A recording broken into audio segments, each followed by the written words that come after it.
ಎಲ್ರಿಗೂ ನಮಸ್ಕಾರ. ದಿನಕ್ಕೊಂದು ಕಥೆಯಲ್ಲಿ ಇವತ್ತಿನ ಕತೆ 3 ಬೆಗಳು. ಸಂಜು ಫ್ರೆಂಡ್ ಬರ್ತ್ಡೇ ಅಂತ ಗಿಫ್ಟ್ ತರೋದಕ್ಕೆ ಟಾಯ್ ಶಾಪಿಂಗಿಗೆ ಹೋಗ್ತಾನೆ. ಸ್ಟಾನ್ ಟಾಯ್ಸ್ ಇರತ್ತೆ. ಸಂಜು ಒಂದೇ ತರ ಇರೋ 3 ಗೊಂಬೆಗಳನ್ನ ನೋಡ್ತಾನೆ.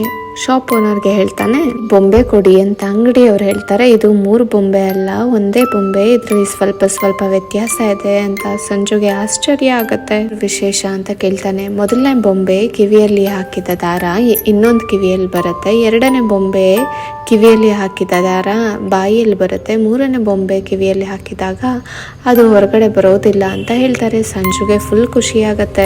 ಯೋಚನೆ ಮಾಡಿ ನಾಳೆ ಇದನ್ನ ತೆಗೆದುಕೊಂಡು ಹೋಗಿ ಎಲ್ರಿಗೂ ಆಟ ಆಡಿಸ್ಬೋದು ಅಂತ ಪ್ಯಾಕ್ ಮಾಡಿಸಿ ತಗೊಂಡು ಹೋಗ್ತಾನೆ. ದಿನ ಸಂಜೆ ಸಂಜು ಮತ್ತೆ ಗೆಳೆಯರೆಲ್ಲ ಸಿಗ್ತಾರೆ. ತಾನು ತಂದಿರುವ ಅಪರೂಪದ ಗೊಂಬೆಗಳನ್ನ ತೋರಿಸ್ತಾನೆ. ಎಲ್ರಿಗೂ ಇದ್ರಲ್ಲಿರೋ ವ್ಯತ್ಯಾಸ ಕಂಡುಹಿಡೀರಿ ಅಂತ ಹೇಳ್ತಾರೆ. ಯಾರಿಗೂ ಇದು ಗೊತ್ತೇ ಆಗೋದಿಲ್ಲ.